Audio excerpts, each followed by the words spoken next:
मध्य प्रदेश की विजयपुर विधानसभा सीट पर supreme court के फैसले ने सियासी समीकरण पूरी तरह बदल दिए हैं। सुप्रीम कोर्ट से अंतरिम स्टे मिलते ही कांग्रेस विधायक मुकेश मल्होत्रा को बड़ी राहत मिली है। निचली अदालत द्वारा चुनाव निरस्त कर बीजेपी के रामनिवास रावत को विजेता घोषित करने की प्रक्रिया पर फिलहाल रोक लग गई है। दरअसल मध्य प्रदेश हाईकोर्ट की ग्वालियर खंडपीठ ने आपराधिक मामले छिपाने के चलते मुकेश मल्होत्रा का चुनाव शून्य घोषित कर दिया था और बीजेपी नेता रामनिवास रावत को विधायक घोषित किया था। वहीं मुकेश मल्होत्रा को सुप्रीम कोर्ट का दरवाजा खटखटाने के लिए 15 दिन का समय भी दिया था। मल्होत्रा की याचिका पर आज सुप्रीम कोर्ट ने आदेश देते हुए ये स्पष्ट कर दिया है कि ये राहत सीमित है और अंतिम फैसले तक मल्होत्रा पर कई पाबंदियां लागू रहेंगी। हालांकि बीजेपी ने इसे राहत नहीं बल्कि आफत करार दिया, तो वहीं कांग्रेस ने इसे लोकतंत्र की जीत बताया। प्रदेश कांग्रेस अध्यक्ष जीतू पटवारी और नेता प्रतिपक्ष उमंग सिंघार ने कहा कि ये सत्य, न्याय और संविधान की जीत है।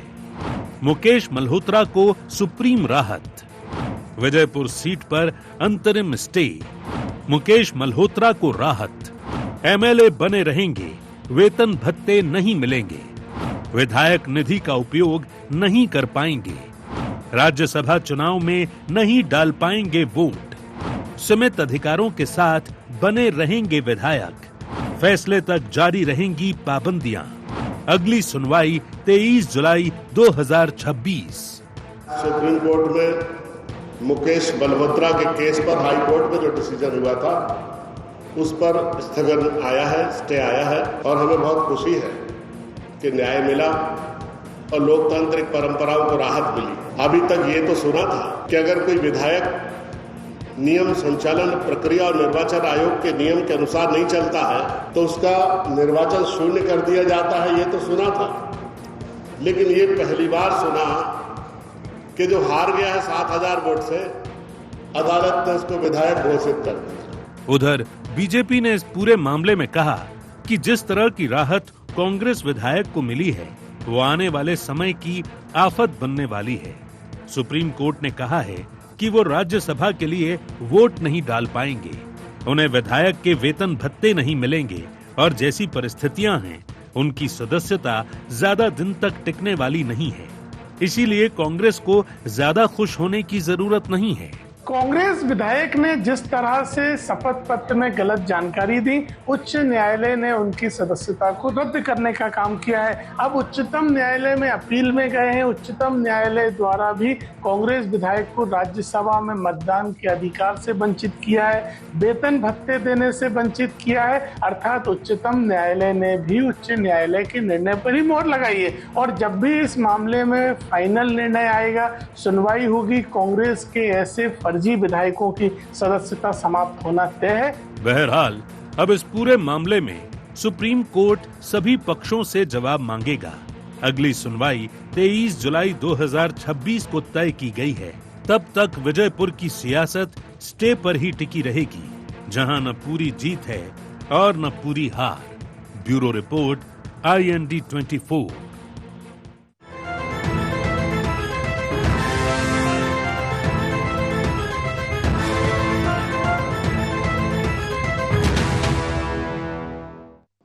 नमस्कार, IND एजेंडा राहत या आफत में आपका स्वागत है। मैं हूं आपके साथ नवीन पुरोहित। चर्चा को विस्तार देंगे, उसके पहले IND एजेंडा के मुख्य बिंदुओं की तरफ एक निगाह डालते हैं।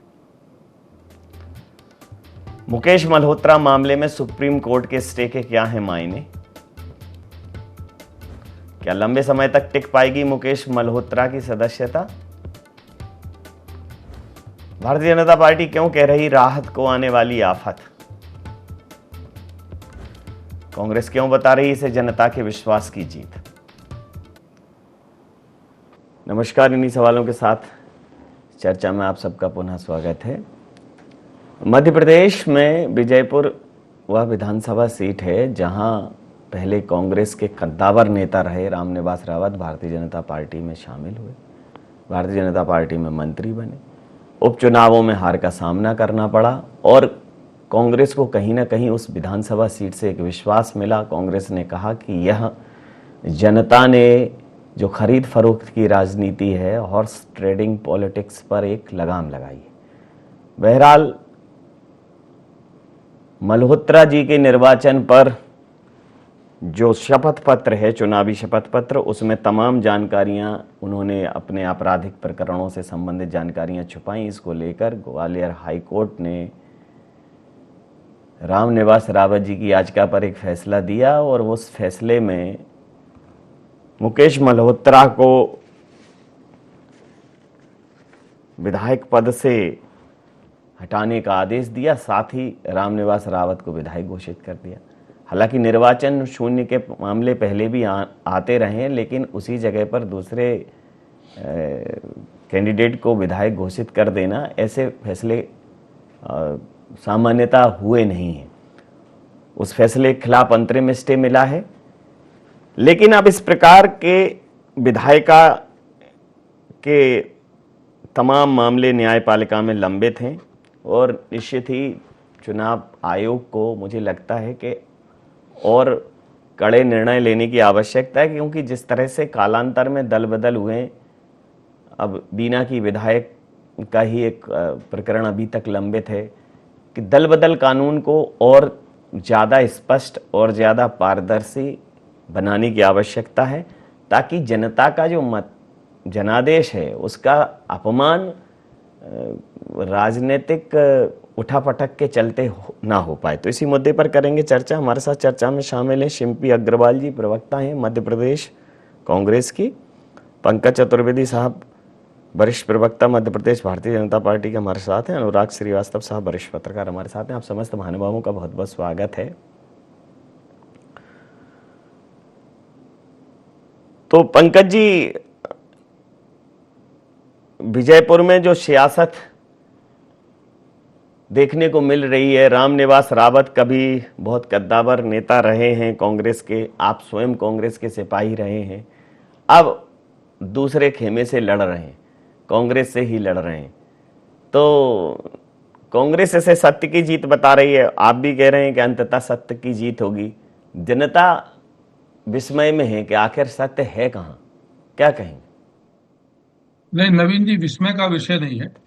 विषय है कांग्रेस पार्टी के एक प्रत्याशी द्वारा, जो अब विधायक हैं आज की तारीख में, क्योंकि कोर्ट ने उनकी विधायकी बरकरार रखी है शर्तों के साथ, तो उन व्यक्ति के द्वारा अपने निर्वाचन नामांकन में अपने आपराधिक प्रकरणों की जानकारी छुपाई गई, जो स्पष्ट तौर पर आदर्श चुनाव आचार संहिता के तहत शर्तों का उल्लंघन है और शर्तों के आधार पर निर्वाचन शून्य होता है। और मध्य प्रदेश के ग्वालियर हाईकोर्ट की बेंच ने उनके निर्वाचन को शून्य करके भारतीय जनता पार्टी के प्रत्याशी रहे रामनिवास रावत जी को विजयी घोषित किया। पर साथ साथ ग्वालियर हाईकोर्ट ने उनको इस आदेश पर अमल के लिए समय सीमा दी कि तत्काल लागू नहीं होगा, आप सुप्रीम कोर्ट में अपील करो। और सुप्रीम कोर्ट की अपील के बाद जो विषय सामने आया वो हम सबके सामने, और वो कांग्रेस पार्टी के लिए और मुश्किलों भरा है कि मुकेश मल्होत्रा जी मध्य प्रदेश में जो आसन्न राज्यसभा के चुनाव उन पर मतदान नहीं कर पाएंगे, एक विषय। मुकेश मल्होत्रा जी को अपने विधायक निधि के खर्चे करने की पात्रता अधिकार समाप्त हो गया, दूसरा विषय। तीसरा बिंदु, मुकेश मल्होत्रा जी को इस अवधि के दौरान वेतन भत्ते और अन्य चीजें नहीं मिलेंगी, यानी विधायक के नाते जो सुविधाओं के वो पात्र थे नहीं मिलेंगी। तो मैं ऐसा मानता हूं कि शायद जो जितना मैं समझ पाता हूं कि पूरा फैसला तभी सामने नहीं आया, मुख्य बिंदु सामने आए कि माननीय उच्चतम न्यायालय को भी लगा कि मुकेश मल्होत्रा के द्वारा प्रथम दृष्टया गलती की गई है और वो गलती जो है वो अक्षम्य अपराध है और उसका दंड उनको मिलना चाहिए। इसीलिए सुप्रीम कोर्ट चाहता तो हाई कोर्ट के निर्णय को पूरा पलट देता और इन 3 मेजर शर्तों के साथ कि राज्यसभा में मतदान न करने की शर्त, वेतन भत्तों को सीज करने की शर्त और विधायक निधि की पात्रता समाप्त करने की शर्त नहीं लगाते। अब यदि कांग्रेस पार्टी कह रही कि सत्य, अब सत्य और असत्य का तो विषय नवीन जी स्पष्ट है ना, कि जो आपने शपथ पत्र में उल्लेखित करना था आपराधिक प्रकरण नहीं किए, तो उसमें असत्य का विषय नहीं है। वो तो सत्य दिख रहा है कि सत्य यह है कि उन्होंने असत्य जानकारी भरी और अपने आपराधिक प्रकरणों का सत्य छुपाया, जिसका प्रमाण उनके निकटतम प्रतिद्वंदी भारतीय जनता पार्टी के रामनिवास रावत जी ने कोर्ट में प्रस्तुत किया, याचिका लगाई, जो उनका अधिकार था, और कोर्ट ने उसके आधार पर जिरह करी, सुनवाई का निर्णय दिया। तो सत्य तो कांग्रेस के साथ नवीन जी ना पहले था ना अब है। और जिस प्रकार के कृत्य कांग्रेस पार्टी के हैं, शायद आगे भी सत्य कांग्रेस के साथ ना रहे, क्योंकि जब आप सोचिए कि जो नींव ही झूठ की है, भाई आपराधिक प्रकरण होना राजनीतिक क्षेत्र में कोई बुरी बात नहीं, उनकी और उल्लेख क्यों करा रहा है कोर्ट, नियम क्यों बना कि आपके अपराधों की गंभीरता की जानकारी सबको। फिर वो जो उन्होंने विज्ञापन छपाया नवीन जी, ऐसे अखबारों में छपाया जो उनके क्षेत्र में पढ़े ही नहीं जाते थे औपचारिकता पूरी करने के लिए। मतलब कुछ ना कुछ दाल में काला था जो श्रीमान मुकेश मल्होत्रा जी छुपाना चाहते थे चुनाव के दौरान आम जनता से, जो अपराध है जिसका दंड मिल रहा है। तो सत्य है कहाँ कांग्रेस के साथ? सब तो असत्य का खेल है पूरा। जी शिंपी जी, सत्य की जीत होगी, लेकिन सत्य कांग्रेस के साथ है कहाँ? कांग्रेस के कथ्य में सत्य है नहीं, ऐसा कह रहे हैं पंकज जी, क्या कहेंगे? आदरणीय नवीन जी, मध्य प्रदेश कांग्रेस कमेटी की पहली प्रतिक्रिया तो यही है कि सत्यमेव जयते। विजयपुर की जनता ने जो स्पष्ट जनादेश मुकेश मल्होत्रा जी के पक्ष में दिया था, आज माननीय सर्वोच्चतम न्यायालय ने लोकतांत्रिक प्रक्रियाओं की गरिमा को सुनिश्चित करते हुए न्याय और संविधान के पक्ष में निर्णय दिया है। कांग्रेस इसका स्वागत करती है। जहां तक बात है सत्य एवं असत्य की, तो क्या भारतीय जनता पार्टी इतनी ही मुखरता से बोलती है प्रहलाद लोधी के ऊपर, जो पवई से विधायक हैं? 2019 में उनके ऊपर 2 साल की सजा होती है, विधानसभा में उनकी सदस्यता को शून्य कर दिया जाता है, किंतु जबलपुर हाईकोर्ट उसके ऊपर स्टे दे देता है। वो स्टे आज तक बरकरार है, जब वो दोबारा चुनाव भी लड़ लेते हैं और पुनः विधायक बन जाते हैं। क्या भारतीय जनता पार्टी इतनी ही मुखरता से बोलती है बीना विधायक निर्मला सप्रे के ऊपर? 2024 में नेता प्रतिपक्ष आदरणीय उमंग सेंगार साहब ने विधानसभा अध्यक्ष के समक्ष साक्ष्य प्रस्तुत किए, जिस पर कुछ नहीं होता है। हम हाईकोर्ट की ओर अग्रसर होते हैं, जिस पर आज तक निर्णय नहीं आता है। क्या भारतीय जनता पार्टी इतनी मुखर होकर बोलती है विजय शाह के ऊपर? इस देश के सर्वोच्च न्यायालय आग्रह करना पड़ता है प्रदेश सरकार से कि अभियोजन लाने की अनुमति दीजिए, लेकिन आज तक फाइलें दबाकर सो रही है यही राज्य सरकार। तो सत्य और असत्य का निर्णय कौन करेगा नवीन जी? ये जनता के ऊपर छोड़ देना चाहिए। यही भारतीय जनता पार्टी जो सत्ता के अहंकार में मदमस्त है, कभी जनादेश का अपमान करती है, चुनी हुई सरकारों को गिराकर बैकडोर एंट्री से सरकार बनाने का प्रयास करती है, कभी जनमत के ऊपर डाका डाल के सरकार बनाती है, और अब तो एक चुने हुए आदिवासी विधायक के विरुद्ध हाईकोर्ट चली जाती है। और आदिवासी विधायक का वर्णन इसलिए करना पड़ रहा है नवीन जी, क्योंकि जब निवाड़ मालवा में कैबिनेट होती है, तब मुख्यमंत्री महोदय आदरणीय मोहन यादव जी भगौरिया महोत्सव पर कहते हैं कि कांग्रेस ने आदिवासी समाज के लिए कुछ नहीं किया। तो फिर इतनी उत्सुकता क्यों होती है भारतीय जनता पार्टी को कि एक चुने हुए आदिवासी विधायक के विरुद्ध ही हाईकोर्ट पे चली जाती है? तो भारतीय जनता पार्टी की कथनी और कथनी में जो अंतर है वो जनता स्पष्ट देख पा रही है। और आज माननीय सर्वोच्चतम न्यायालय ने जो हमें अंतरिम राहत दी है, हालांकि शक्तियों को शिथिल जरूर किया है मुकेश मल्होत्रा जी के, लेकिन उन्होंने ऑन कैमरा ये स्पष्ट किया है कि उनका उद्देश्य है जनता का विकास करना। वो विजयपुर की जनता के लिए हर संभव प्रयास करते रहेंगे और हमें पूरा भरोसा है कि जो अंतिम निर्णय आएगा वो कांग्रेस के पक्ष में आएगा।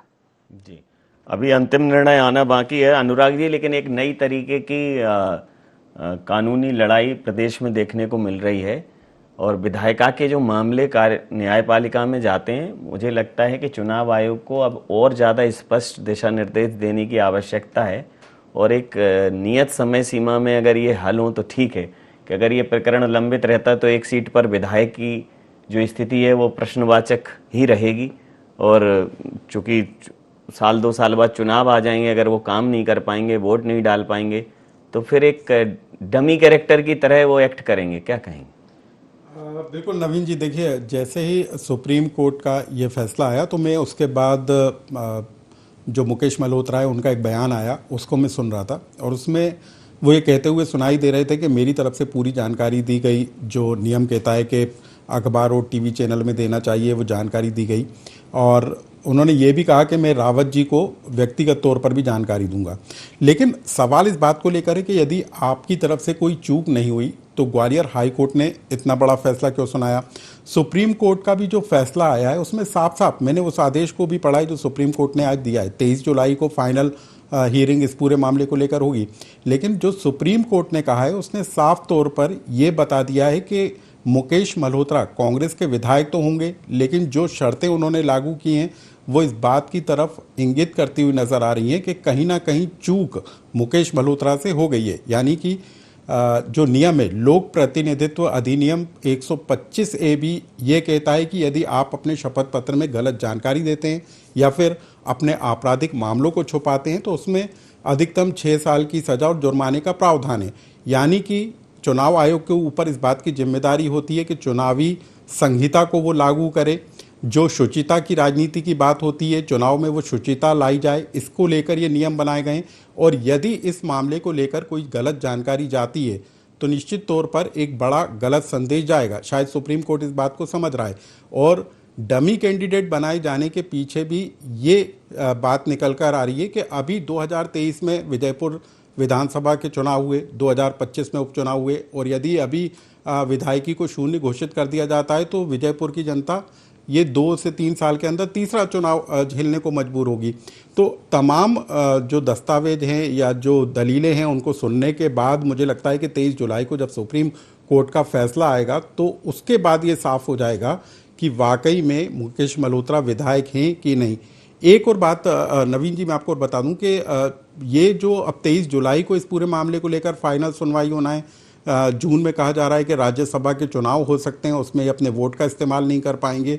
तो कहीं ना कहीं मुकेश मल्होत्रा के सामने इस बात को लेकर चुनौती है कि वो अपनी जनता के बीच जाएंगे कैसे, विधानसभा में वो जाएंगे, वो ये अपनी विधायक निधि का इस्तेमाल नहीं कर पाएंगे। ये भी एक बड़ी चुनौती है कि आप अपने विधानसभा क्षेत्र में जाएंगे तो विधायक निधि का इस्तेमाल नहीं कर पाएंगे, वेतन भत्ते का इस्तेमाल नहीं कर पाएंगे। तो अभी की स्थिति में जो कुछ समझ में आ रहा है उसमें सुप्रीम कोर्ट ने मुकेश मल्होत्रा की विधायकी को बरकरार रखा है, लेकिन अभी वो डमी विधायक के तौर पर नजर आएंगे, यानी कि उनके पास कोई पावर नजर नहीं आएगी। और इस पावरलेस विधायक विधानसभा, क्योंकि अभी तो विधानसभा का सत्र भी नहीं होना है, जो कुछ होना है राज्यसभा के चुनाव में नजर आएगा और जो विधायक नीति के तहत विधानसभा क्षेत्र में वो नजर आ सकते थे, लेकिन इन दोनों को शून्य एक तरीके से कोर्ट ने कर दिया है। तो उसके बाद किस तरह के अधिकारों के साथ वो नजर आएंगे ये देखना बड़ा दिलचस्प है। जी जी शिंपी जी, जिस तरह से कांग्रेस को जनता के समक्ष भारतीय जनता पार्टी चुनावों में तो आपको हार का सामना करना ही पड़ता है, लेकिन उसके बाद कानूनी जो दाव पेंच हैं, फ्लोर पे जो मैनेजमेंट है, सब में भारतीय जनता पार्टी भारी दिखती है। कांग्रेस में तो कलह से फुर्सत नहीं मिलती। अभी जीतू पटवारी जी, उमंग सिंगार जी के बीच का, प्रभारी महोदय और अध्यक्ष महोदय के बीच का, तो एक तो विपक्ष के तौर पर और ज्यादा एफिशिएंट होने की जरूरत है। न्यायपालिका में अगर इस मामले की जीत समय रहते होती है तो ये एक तरह से कॉन्फिडेंस बूस्टअप करेगा कांग्रेस का। दूसरा, भारतीय जनता पार्टी को कहीं तो हार दिखे, क्या कहेंगी? आदरणीय नवीन जी, आपने जो जिज्ञासा व्यक्त करी है वो बिल्कुल स्वागत योग्य है, लेकिन फ्लोर मैनेजमेंट अगर हम भारतीय जनता पार्टी से सीखेंगे तो हमें लगता है कि शिवराज सिंह चौहान जी और मोहन यादव जी में जो अपना अपना आधिपत्य स्थापित करने की लड़ाई आए दिन हम लोग देखते रहते हैं, हमें नहीं लगता उनसे कुछ सीखने की जरूरत है। बहुत पुराना एक किस्सा है, अगर आपको गुजरात विधानसभा का याद हो, जब केशव भाई पटेल और शंकर सिंह वाघेला के वर्चस्व की लड़ाइयां चलती रहती थी, तो हमको नहीं लगता है कि भारतीय जनता पार्टी के फ्लोर मैनेजमेंट से कांग्रेस को कुछ सीखने की आवश्यकता है।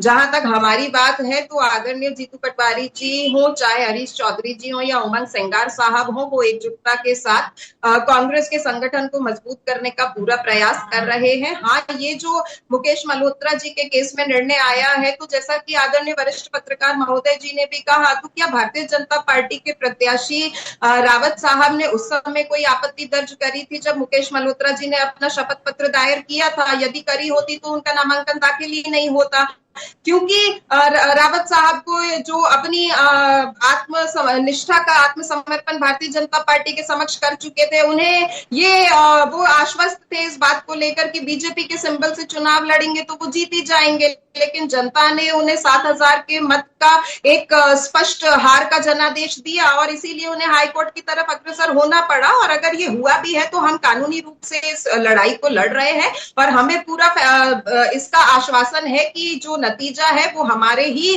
पक्ष में आएगा। बाकी नवीन जी देखिए, हर संगठन के अंदर प्लस माइनस चलता रहता है, चाहे वो भारतीय जनता पार्टी हो या कांग्रेस पार्टी हो, क्योंकि जब कांग्रेस का शासन था तो भारतीय जनता पार्टी की उठापटक भी हमको देखने को मिलती थी। और वर्तमान में अगर बीजेपी की बात करूं तो निगम मंडल की सूची तो अभी तक नहीं आ पा रही है, क्योंकि नाराज महाराज शिवराज के बीच में ये लोग संतुलन बैठा नहीं पा रहे हैं। तो हमें लगता है कि सत्ता पर काबिज भारतीय जनता पार्टी को फ्लोर मैनेजमेंट की आवश्यकता ज्यादा है बनस्पत कांग्रेस पार्टी की। जी जी पंकज जी, जीत तो जीत होती है, कहीं भी किसी भी मंच पर हो, कॉन्फिडेंस बूस्ट करती है। तो चाहे फिर वो सदन में हो, सड़क पर हो, चुनावों में हो या अदालतों में हो, भारतीय जनता पार्टी ने ये जो सीट है उपचुनावों में, जब इसको हार हुई इस सीट पर, तो इसको बताया कि ये लिटमस टेस्ट है और अब जनता समझ चुकी है आप लोगों की चालबाजियां। लेकिन फिर न्यायपालिका का आपने सहारा लिया, तो कहीं न्यायपालिका का सहारा लेते हैं, कहीं विधायिका का सहारा लेते हैं, कहीं जनता का सहारा लेते हैं, कुछ ना कुछ करके जीत के लिए लालायत रहते हैं। ये दिल मांगे मोर, ये फॉर्मूला कब कंट्रोल करेंगे? लेकिन ये दिल मांगे मोर जैसा विषय नहीं है। ये कांग्रेस पार्टी की जो गड़बड़ घोटाला है उसको उजागर करने का विषय, और जिस प्रकार की लोकतांत्रिक चोरी कांग्रेस पार्टी ने करी उसका विषय। और कांग्रेस ने कहा कि रावत जी ने समय पर आपत्ति नहीं ली, तो इनके वकीलों के मुंह में दही जमा था जो हाईकोर्ट में नहीं कहा कि समय पर आपत्ति नहीं ली। मतलब कांग्रेस पार्टी की विद्वत्ता के आगे देश का उच्च न्यायालय और उच्चतम न्यायालय दोनों फेल है, कि वो जबरन एक विधायकी रद्द कर रहे हैं, दूसरे को जगह घोषित कर रहे हैं। उच्चतम न्यायालय कह रहा है कि ये डमी विधायक है, बेदम विधायक है, नाम के विधायक हैं, इनको शक्ति नहीं है, वेतन भत्ते नहीं है, विधायक निधि का उपयोग नहीं कर सकते, वोट नहीं डाल सकते। तो मैं समझ नहीं पाता कि कांग्रेस पार्टी कौन सी बुद्धि वटी खाती है जिस प्रकार की कुतर्क प्रस्तुत करते हैं। रावत जी और भारतीय जनता पार्टी ने वही किया नवीन जी जो इस भारत के संविधान में अधिकार हमको प्राप्त है। क्या हमने कोर्ट में कांग्रेस पार्टी की दाल में काले को, कच्चे चिट्ठे को रखकर अपराध किया? क्या ये अधिकार था रावत जी का, भारतीय जनता पार्टी के प्रत्याशी का? हमने कोर्ट में रखा, कोर्ट में सत्य तथ्य रखे, कांग्रेस ने अपना पक्ष रखा, हमने अपना पक्ष रखा, और ग्वालियर हाई कोर्ट ने निर्णय दिया और सबके सामने, और उसने सुप्रीम कोर्ट का अवसर दिया, सुप्रीम कोर्ट का निर्णय आज मेरे और आपके सबके सामने। और मुझे आशा नहीं अभी तो पूर्ण विश्वास है कि 23 जुलाई कांग्रेस की विजयपुर से स्थायी तौर पर विदाई, क्योंकि न्यायालय का फैसला उस दिन आएगा। और जैसा हमारे अनुराग जी ने कहा कि धारा 125A में 6 साल की सजा और जुर्माने का प्रावधान भी है, तो संभवतः कांग्रेस के प्रत्याशी महोदय को जिन्होंने ये गड़बड़ की है, सजा भी हो और जुर्माने का भी उनको दंड भुगतना पड़े। विधायक की तो उनकी जाना लगभग तय है। जहां तक आदिवासी का विषय है, तो इसी पूरी कांग्रेस पार्टी ने देश की प्रथम महिला आदिवासी राष्ट्रपति के निर्वाचन में, द्रौपदी मुर्मू जी के निर्वाचन में किस प्रकार के अड़ंगे डाले थे हम सब जानते हैं। मध्य प्रदेश के जिन आदिवासी विधायकों ने उनको वोट दिए, उनको कांग्रेस पार्टी के मीडिया के आज के प्रमुख श्रीमान नायक जी ने कहा कि ये सब आस्तीन के सांप हैं, आदिवासी विधायकों को। तो कांग्रेस पार्टी यदि कभी हमारे आदिवासी भाई बहनों की बात करती है तो नवीन जी शोभा नहीं देता उनके मुंह से। जी। और जिस प्रकार की गड़बड़, जिस प्रकार की धोखाधड़ी सारे प्रकरण में कांग्रेस के पक्ष से की गई, कांग्रेस के वकीलों को नहीं पता था। उन्होंने स्पष्ट तौर पर मुकेश मल्होत्रा ने कहा कि हमारे जो वकील है, क्या जेपी धनुपिया जी का नाम लिया उन्होंने, कि धनुपिया जी की गलती है, मैंने तो उनको सब बताया था, उन्होंने क्यों जानकारी नहीं भरी। तो मूल मुद्दा यह है अनुराग नवीन जी कि उनको निपटवा दिया जेपी धनुपिया जी ने। अब जेपी धनुपिया जी संभवतः मुकेश मल्होत्रा के विरोधी गुट के होंगे कांग्रेस पार्टी से, जो मैं अनुमान लगा पा रहा हूँ। जी जी। तो अब मुझे नहीं पता मल्होत्रा जी किस गुट के हैं। तो नो 100% मुकेश मल्होत्रा का बयान है, अंतिम प्रतिक्रिया, मुझे नहीं पता किसने फॉर्म भराया। जी जी, अंतिम प्रतिक्रिया। उन्होंने स्पष्ट तौर पर कहा कि धनुपिया जी ने सब गड़बड़ किया, मैंने तो सब जानकारी दी।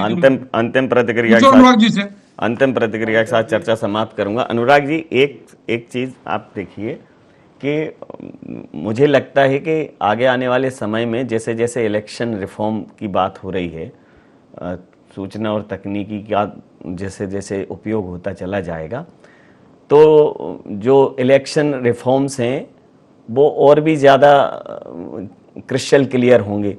इलेक्शन से जुड़ी हुई जो प्रक्रिया हैं वो और भी ज़्यादा पारदर्शी होंगी। मुझे तो लगता है, मैं तो गुजारिश करता हूँ माननीय चुनाव आयोग से कि आपने SIR करके ये तो ठीक है कि आपने इंसेंटिव रिवीजन किया कि जो पात्र हैं उन्हें जोड़ा जाए और अपात्र हैं हटाया जाए, लेकिन जिनके लिए ये पूरी चुनाव प्रक्रिया होती है, आपको उन माननीय जनप्रतिनिधियों के लिए भी और स्पष्ट गाइडलाइंस लाने की आवश्यकता है।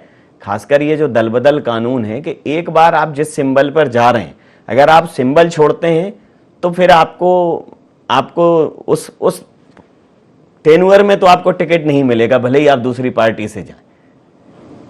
बिल्कुल नवीन जी, देखिए सुधार की लगातार ज़रूरत महसूस होती है। इलेक्शन रिफॉर्म लगातार किए जाते रहे, दल बदल को लेकर जिस तरीके के मामले आते थे उसके बाद चुनाव आयोग ने कई तरह के बदलाव किए कि यदि 1 संख्या या 2 संख्या या कितनी संख्या में दल बदल होता है उसके तहत चुनाव में जाना होगा, वो एक रिफॉर्म के तौर पर देखा जाता था। लेकिन अभी भी बहुत सारे सुधार की ज़रूरत है, कई तरह के स्पष्टता की ज़रूरत है। कई बार चुनाव आयोग को लेकर जो राजनीतिक दल हैं वो आरोप लगाते रहते हैं, लेकिन सवाल जो सबसे बड़ा है कि किस तरीके से राजनीति में शुचिता को लाया जाए, कैसे पारदर्शी चुनाव प्रक्रिया को बनाया जाए, क्योंकि ये आज जो प्रावधान किए जाएंगे, आज जो बदलाव किए जाएंगे वो आने वाली पीढ़ी तक ट्रांसफ़र होंगे। आने वाली जो लोग अभी राजनीति में आने से कतराते हैं, क्योंकि यदि किसी से सवाल किया जाता है अक्सर कि आप राजनीति में आएंगे, तो जो उनकी सोच होती है उस सोच को बदलने के लिए ये छोटे छोटे जो रिफॉर्म हैं वो जो है कारगर होंगे। और मुझे लगता है कि चुनाव आयोग इस दिशा में लगातार काम कर रहा है और आने वाले दिनों में भी कुछ और बदलाव नजर आएंगे, ताकि एक बड़ा संदेश जाए कि ताकि अब जो आपराधिक श्रेणी के लोग होते हैं उनको कैसे चुनाव में कम से कम भागीदारी हो, इसको लेकर भी कुछ रिफॉर्म आने वाले दिनों में हमें हो सकता है नजर आए। समय सीमा के चलते मैं चर्चाएं समाप्त करूंगा। आप समस्त महानुभावों का बहुत बहुत धन्यवाद, बहुत बहुत आभार। तो विजयपुर रामनिवास रावत के लिए राहत बनेगा या आफत, ये देखना दिलचस्प रहेगा। लेकिन चूंकि सर्वोच्च न्यायालय के पाले में है, अब यह निर्णय जब भी आएगा उस पर कोई प्रश्न चिन्ह खड़ा नहीं कर सकेगा। और निश्चित रूप से जो निर्वाचन की प्रक्रियाएं हैं, नामांकन की प्रक्रियाएं हैं, उनको बहुत बारीक तरीके से राजनीतिक दलों को देखना होगा, क्योंकि अब राजनीति का अखाड़ा सिर्फ जनता की अदालत नहीं है। अब राजनीति की अखाड़ा जनता की अदालत भी है, विधानसभा भी है, और विधायिका न्यायपालिका में भी इस अपने दाव पेंच लड़ा रही है। तो देखना दिलचस्प रहेगा। IND एजेंडा में इतना ही। आप बने रहे IND 24 के साथ और देखते रहिए IND 24। नमस्कार।